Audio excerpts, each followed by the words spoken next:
पीछे आड़ू का बाग है। जी जी, मैं देख चुका हूँ रात।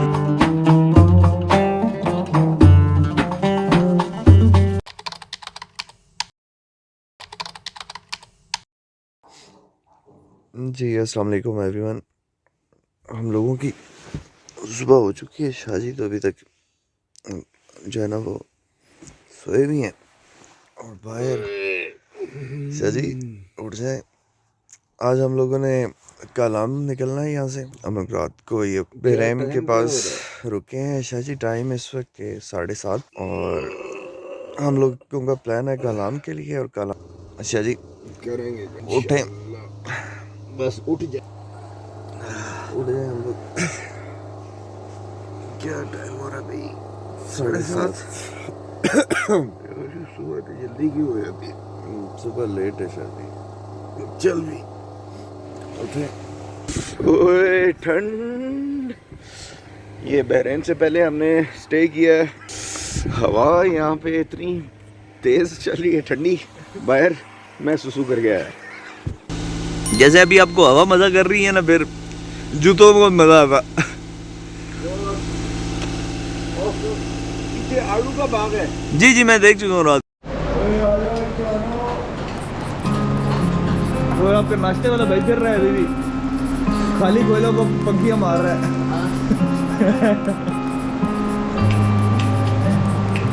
उसको क्या है, इसकी धुन ही रहे, कहता है ये तो जल ही नहीं रहा अभी तो मेरा। वो जो फिर रहा है एक पलंग टाइप।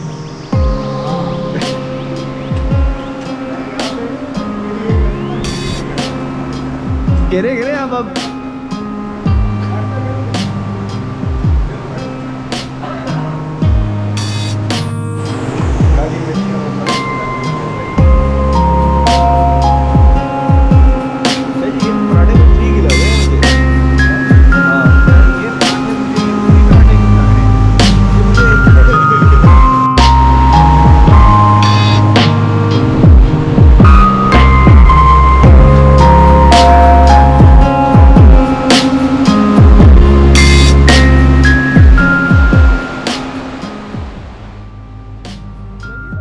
तो नाश्ता करने के बाद फिर हमने अपने सफ़र को जारी किया कलाम की तरफ। बहरीन का रास्ता जिस पर अभी हम चल रहे थे, ये बेहतरीन सी रोड कारपेटेड। ये मुझे याद है कुछ साल पहले तक इस कदर बुरा ये रोड होता था कि इस्लामाबाद से लेके आप बहरीन तक पहुंच जाते थे जल्दी, तकरीबन 5-7 घंटे लग जाते थे, मोटरवे बनने से पहले की बात कर रहा हूँ। लेकिन जो बहरीन से लेके आप कालाम तक का रास्ता है, जो अब तकरीबन हार्डली घंटा लगता है, वो रास्ता तकरीबन कोई 4-4.5 घंटे का होता था और उसमें गाड़ी की मत बच जाती थी, पूरे हिस्से के जो है ना आवाज़ें निकल आती थी। अब ये रास्ता जो इतना बेहतरीन बन गया है ना, 1-2 पैचेस हैं कुछ पॉइंट्स पे, जो लोग पहले सफ़र कर चुके हैं तो दे कैन इमेजिन कि कितना बेहतर हो गया है।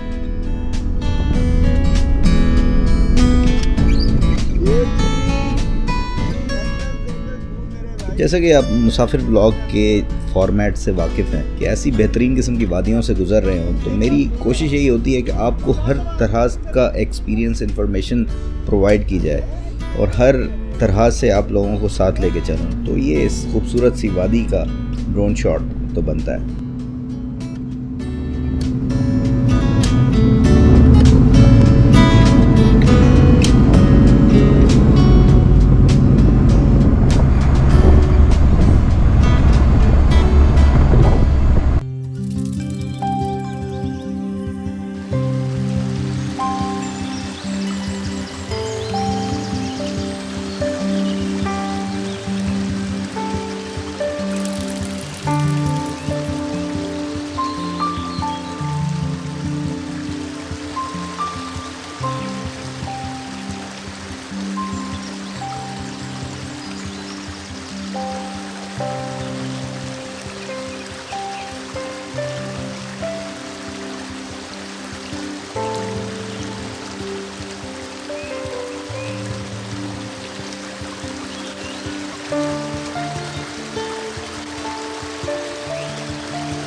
जैसे जैसे हम कलाम के करीब पहुंचते जा रहे थे वैसे वैसे ही सड़क के साइड पे जो बर्फ़ है वो नज़र आना शुरू हो गई थी। जैसे हम आगे बढ़ते जा रहे थे तो टेम्परेचर भी कम होता जा रहा था, हल्की सी हवा में ठंडक बढ़ती जा रही थी। लैंडस्केप बेहतरीन से मज़ीद बेहतर होता जा रहा था।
तो कलाम बाज़ार में हम पहुंच गए थे और बाज़ार की हाइलाइट्स यहाँ पे रूटीन के बाज़ार होते हैं वैसे ही है।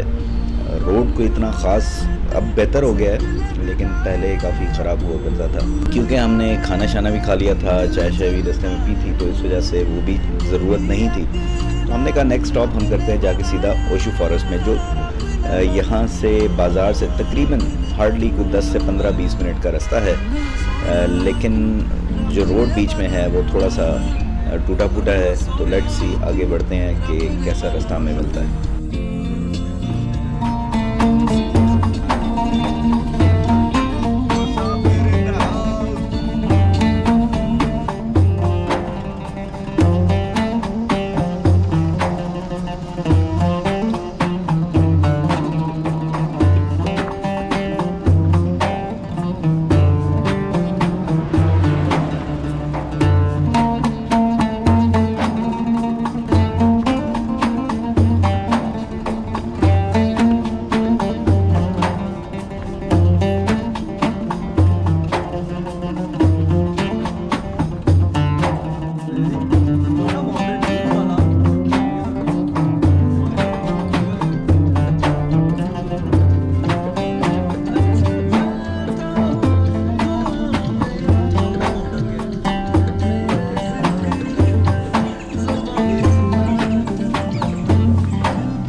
वो क्या करें, मोड़ के इधर ले आए आप उसकी डंडी, इधर से देखिए ना बंदी इधर निकाल लिया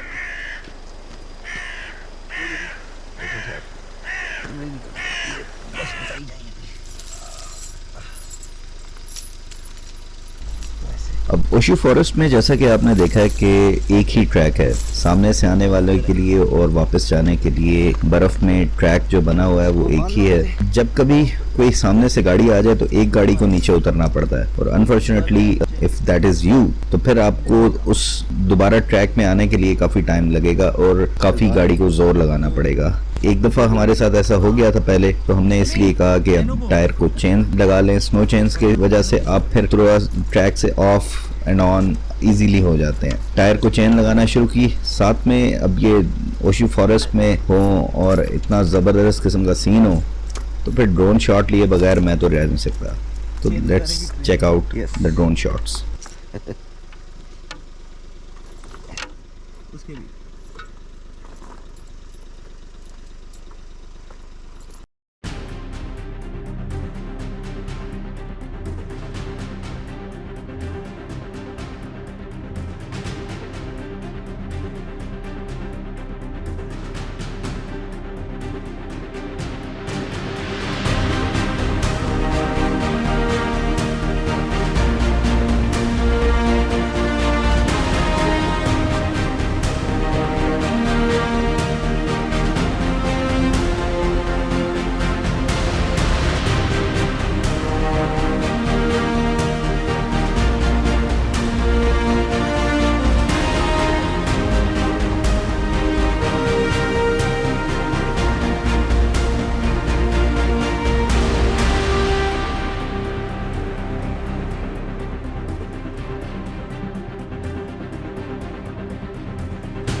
ओशु फॉरेस्ट देखने के बाद अब हमारा आगे का प्लान था कि इसी रोड पे जो महोडन लेक तक जाती है मिटलदान से होते हुए। तो जितना आगे जा सकते हैं वहाँ पे हम जाएं। हमने अपनी जर्नी कंटिन्यू की, लेकिन ये क्योंकि वीडियो ऑलरेडी काफ़ी लंबी हो गई है, तो वो बाकी का जो हमारा सफ़र है वो हम नेक्स्ट व्लॉग में आपसे शेयर करेंगे।